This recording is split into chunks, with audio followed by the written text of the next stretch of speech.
Well, hello, this is Peter Combs from Bidamount.com and P.O. Combs Asian Art in Gloucester, Massachusetts. And today is Friday, June 29th, and 2018. And as a lot of you know, last week we didn't do a video, and it wasn't because we didn't want to do one. We were, as I mentioned here and on the newsletter page, I was away for 8 or 9 days in France with my wife and a couple of our kids. We went over there for a birthday party of a very good friend who lives in the mountains outside of Vichy. And that's where we were staying. And they had, let's just call it, limited internet access. But and then we had these minor crises on top of it with the way eBay has been messing around with images on the site. Okay, so we've made some changes. We redesigned the newsletter page. We've added some things, and we're going to try and find some good workarounds for everybody. All right, and this is what the new page looks like. It's a little different. I'm getting some hay fever, I'm afraid, too, from the trip, maybe. But this is going to be the new layout. We've changed the colors around a bit. We're going to do something with the text here. And then down here, you're going to find it a bit different. The featured items are going to be on this page. You notice this button here that says page 2. We'll get to that in a minute.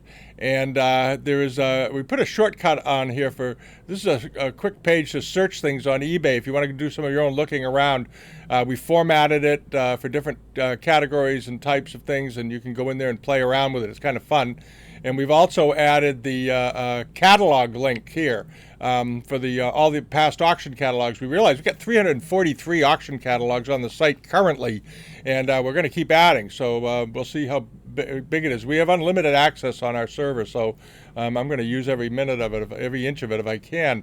And also, some of you may not be aware of it, but John had a really nice sale in Paris a few weeks ago. The catalog's on the site. I don't know how many of you've caught it. I didn't mention it before. I should have, but quite a thing. And this is going to be the featured section, which will be on page 1 of the site. On the newsletter page. And at the bottom, we've put in some feeds, and we'll try to keep those updated each week of things that are going on. There's a number of articles in here on Chinese bronzes this week, which are pretty interesting. But if you come back up to the page, we're going to use this card layout for now. We may change it to something smaller as time goes on. We haven't decided. If you click on the page 2 link here, it brings you over here. And this is page 2, okay, sort of the addendum. And this is another page that will be filled with things. Ending soonest will be the first things you see, and then as the week goes along, all these items will close, okay? And we're going to update this page today. This was a test page we did of things that were active as of yesterday, but we'll be updating it and replacing them. And hopefully this will get around eBay's messing with the site so much. We've been in discussions with them actually about it, trying to get them to do things a bit differently, okay? And now on over to this. Many of you are watching these vases. This was a pair of very attractive vases that 77 Pud put up, the seller out in Ohio. And he pulled them down in the last day, and they were up to $40,000. I don't know how many of you noticed that. They were doing very well. And I contacted him and said, hey, what happened? And many people had assumed that he must have just gotten some, wild offer, and he decided to take it, which is, something that happens on here, and I don't blame him. It's, it's your stuff. You do what you want with it. These are a nice big pair of vases. And he told me that he pulled them because he wanted to find out more about the artist. He was wondering if he was making a mistake by selling them, a natural thing to think. And he did some looking, and he found out who did them. And these were painted by Wang Zhiliang. Okay, and he was a big sort of late Republican, post-Republican period artist. He came from a family of painters. He was tied in with some of the top decorators in China at that time, 40s and 50s. And this was a very nice pair of vases. And you'll probably be seeing them again. But I think for now he's going to hang on to them. And he wants to do some more homework on them and make sure he gets as much as he can for them, obviously. All righty. So that's it. You may be seeing them back on here. Who knows? You never know with eBay. All right, but that's what happened to the vases. All right, now on to this. This was a rather nice jade-topped surmounted probably a 19th century jade, but fitted onto a early 20th century silver box. Very pretty box though, and it's Yu Chang silver. It was a silver studio. You see that name pop up periodically, and it went for $890, which isn't bad. It was a pretty good price for that. It was a nice carving and a good little package. All right. And then onto this, the Kangxi plate with the single pine tree. It's a pretty well-known pattern with this pine tree in the middle. Often it fills the whole center of the plate. And in this case, it's rather small, but with inside of these sort of modified roux head borders, but nicely decorated. It is Kangxi. It was a good sized plate. I think it was around 10 inches in diameter. And I think it went pretty reasonably, $275. I don't think that was an overpayment at all. I thought that was a pretty good buy. Had a few nicks and whatnot on the rim, but it was an overall good shape. Nice plate.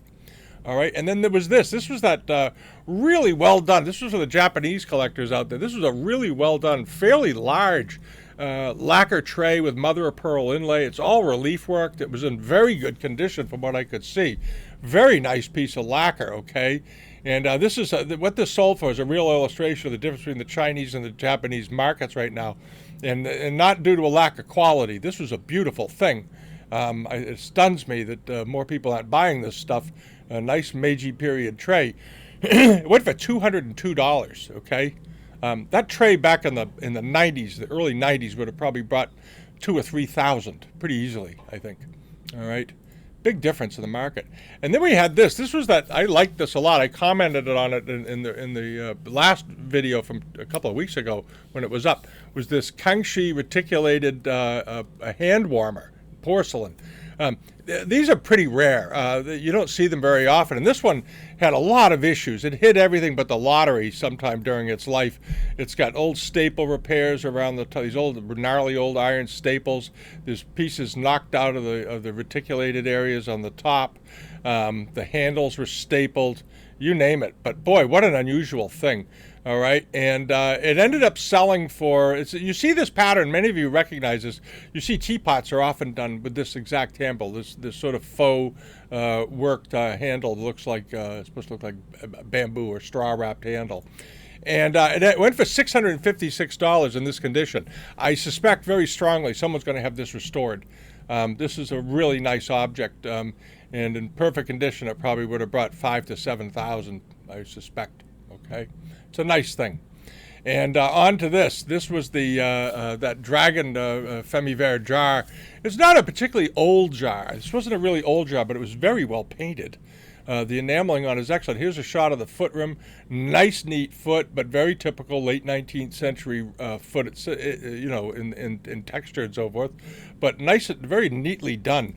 Here's the top of it. Good decoration. Nice, clear colors. Okay, had a few little frits and nicks on it and so forth, but it did well. It brought $880. Okay, but a perfectly nice jar and quite decorative and well painted. And then on to this. This seller had a number of these plates with the lion rampant at the top and then the family crest at the bottom. These are typically associated with, you know, Dutch armorial, Northern European armorial wares, from what I understand of them. And this one brought $475. The seller had 4 of these, and he split them up. This was Orlando Shores. And but this was sort of the range they went in good condition. This one was in nice shape, had a couple of minor frits. I think another one went for about $425. All right. And onto this. This was that nice jadeite Konin that we had in here on the silk stand. This was a good carving. This was a nice little carving. I liked it a lot. Here's a side view of it. This is good work all through here with the scarf flowing over her and so forth. Here's the back of it. Good color. There's a little yellowing in the jade, but nothing terrible. And there's a good view of the head. You can see the work. The photography here is quite good. And I think this went very reasonably. $1,145 for a good piece of jadeite. You know, jadeite, as many of you know, wasn't brought into China until after 1800, and it was used quite a bit after 1890s to about 1930. It was a very popular stone, and you know, when the big auction houses sell them these days, they don't even date them. They just call it jadeite, which is sort of interesting. But that was a nice piece of work, and I don't think it went for a lot of money. I think that was a good buy. All right, and speaking of good buys, This was this little Tongshi cup with the elder and the kid's carrying flowers, and it's got some interesting scenes running around it. This is a good little cup. Perfectly nice thing, a real one. The 4-character mark on the bottom. The interior looked to be in good shape, not all worn out. All right, and you know the old adage, I always say, just leave a bid, you never know. Okay, this went for $13.50. Okay, that was a good buy for $13.50. This was a well-painted little cup, and I know a lot of people don't necessarily buy cups, but this was in good shape. It had a faint hairline, some of it. I couldn't find it from the pictures, so it's nothing too damaging. And the shipping was only $5. It was coming out of Mountain View, California. Okay, that was a great buy. And then there was this. This was that Ming-style, probably Kangxi period, blue and white bowl.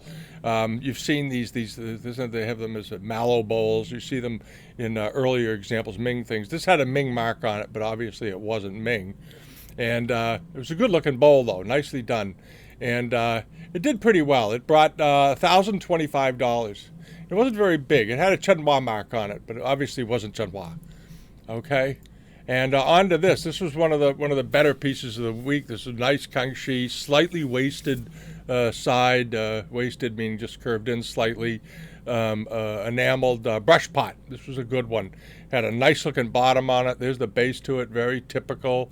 A little bit of black inclusions, but nice smooth white area, because the center of these typically are slightly concave, just very slightly, so they don't get any wear on tabletops. So when you see these, look to the edges where it was on a table or on a surface, and you can see how it's polished down, very smooth. Little iron oxide line there. This was a nice little brush pot. Okay, good enamels, and it did quite well. It brought $4,050. Had a lot of interest. I forget how many. Had over 100 watchers, as I recall. It was doing very well. All right. And on to this, speaking of early pots. This was a really nice, probably late Yongchen period with the spotted yellow deer, a hot food pot. You can see up here on the right that hole. You all have seen these before, and they have the wire handles going into it. And this was missing its lid, and it had issues, okay? But this is sort of interesting. This thing had a lot of issues. It's a fairly rare thing. Okay, here's this. There's had a hairline in the body here. You can see where they use a little filler. The enamels were chipped, and on and on. And the reason we put it in the newsletter was we figured it would do this. It brought $2,846. Cracked, repaired, missing its lid, and missing its handles. Okay, it's a rare thing, and it did just fine. Just did fine. Somebody emailed me and said, "Why'd you put that in there? It's missing the top and missing its handles, and has been repaired." Because sometimes I think there's a growing tolerance towards wonderful things, even with repairs, okay? Because I think you're missing the chance to, I think people are recognizing they're missing the chance to own and see good things. And a small bit of damage and rejecting it on that basis, more and more people, I think, are coming to think that's kind of stupid. And I agree with them. A little slight bit of damage, you can pick up some amazing things these days, because the Chinese will not buy them typically. All right, or not as interested.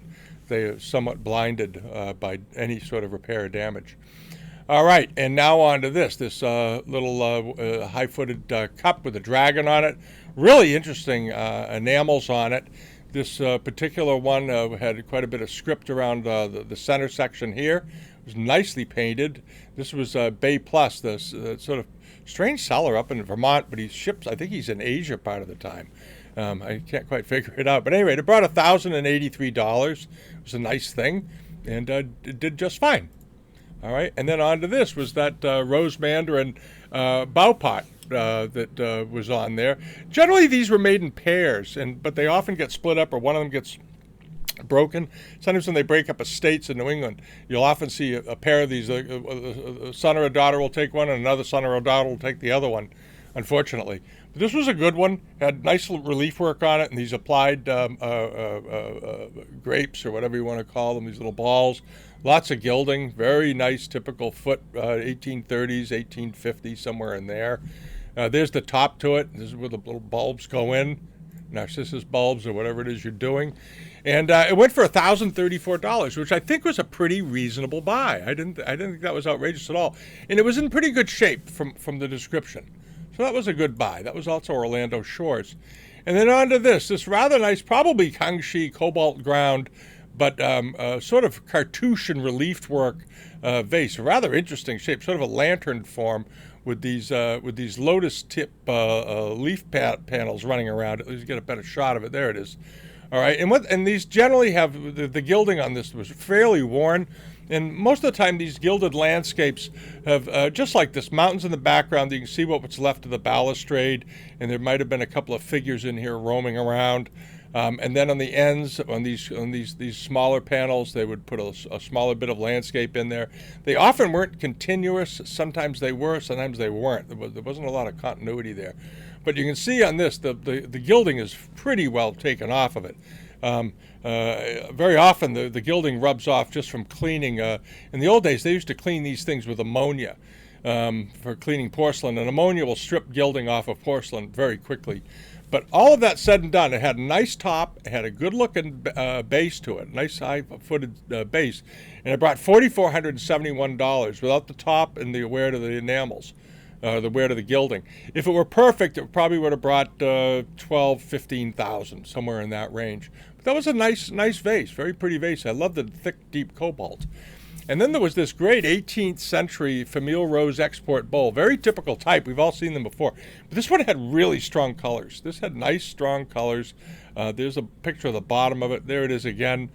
These nice, slightly shaded from light to dark, overglazed blue enamels, and this nice orange, and just very pretty, very dense pigment there, but probably Qinlong period. And it brought $1,148, and it was in good shape. As I recall, it was around 8 or 10 inches wide. Nice bowl, though, okay? And then on to this. This was that Dragon and Phoenix Famille Rose Millefiori plaque that was inside of this nicely done grape frame, reticulated grape frame device. There it is. Okay, I think this frame, this may have been mounted in a screen with this frame, but I tend to doubt it. I think the frame was added slightly later, and because you can see here they screwed the back panel on, so I think it was added probably in the 20th century, because generally the backs of these don't look like this, and often the back panel is stuck in, and then they used wooden pins at the top to hold the plaque in place. They didn't use screws, okay? All right, but at any rate, it brought $1,513. It was a nice piece, nice thing. All right, and then on to over to here, things that are ending in the coming weekend, and we'll add a lot of stuff to the page this week. But one of the things that was on here that caught my eye was this molded and relief worked Dewa or Blanc de Chine wine cup. It's a nice one. They have it down as Kangxi. I'm not convinced it's Kangxi, but it's an old one certainly. And this is Start Point has it. And they also have another one, this sort of rosewater bottle relief works, very similar type of making. A nice old one, though. That's a good old water pot, a little bud vase. It's only up to $7. It closes on Monday. All right. This should do fairly well. It's a nice old one. All right. And there's this textile of a dragon. It's a hanging strip. And here it is. Here's the back of it. Nice work on it. Early 19th century. It has some damage at the end, okay? But this is a fairly good piece of silk. Beautifully done. And it's up to $1,525, and it closes on Sunday. And we'll see how that does. But it's a nice piece of silk. All right, and remember, on a lot of these things right now, I'm seeing stuff on eBay. Leave a bid, and you know, especially now that the watch list, putting stuff on your watch list, and you click the link once it's closed, you want to go see what it's worth, you can't find it. All right, because they take you to another object, and you got to click other buttons to get back to the item you're trying to find. Just ridiculous. But at any rate, this is up. This is a nice Kangxi plate. Beautifully done. I like the roux heads around the inside, framing these sort of randomly decorated flowers. Sort of a nice thing. And it's only up to $16, and it closes on Saturday, okay? So if you like that plate, scoot over there and buy it. All right, and then there's this plate. This is a well-known, those of you that like Yongshen plates, you all know this pattern with the immortals on the rim with the pairing of ducks in the center. The wood ducks. Ducks. It's a symbol of marital fidelity, because ducks is believed they mate for life. And this was a nicely done plate, and it has a break in it. It has like a 3-part break in it, and in perfect condition, it would probably bring a few $1,000s.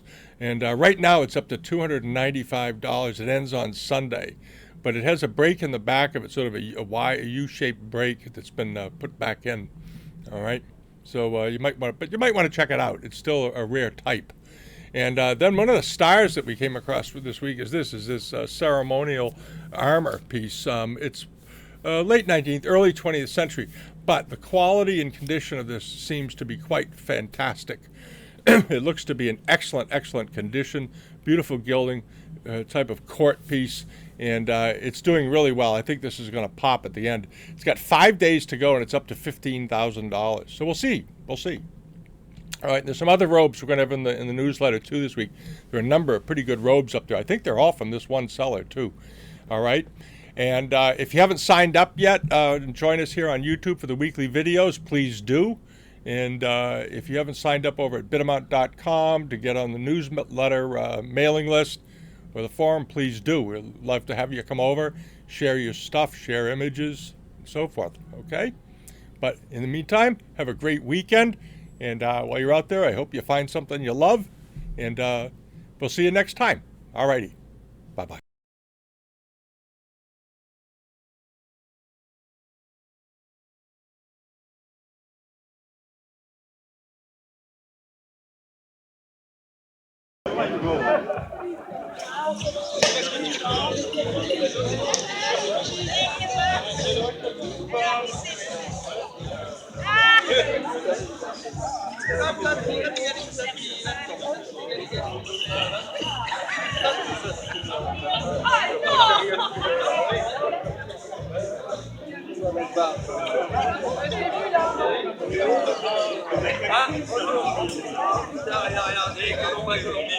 Regarde, monsieur, regarde, monsieur.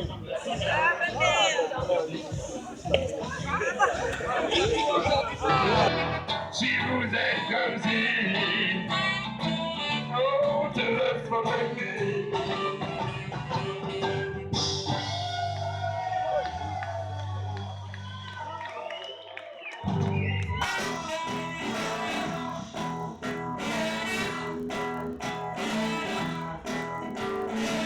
c'était la nuit de Noël, j'étais le fils du Dakota. Elle m'a dit une bonne vaisselle, bye bye, bye bye, Jean-Marc Desarmes, Jean-Marc Desarmes, Jean-Marc Desarmes, Jean-Marc Desarmes.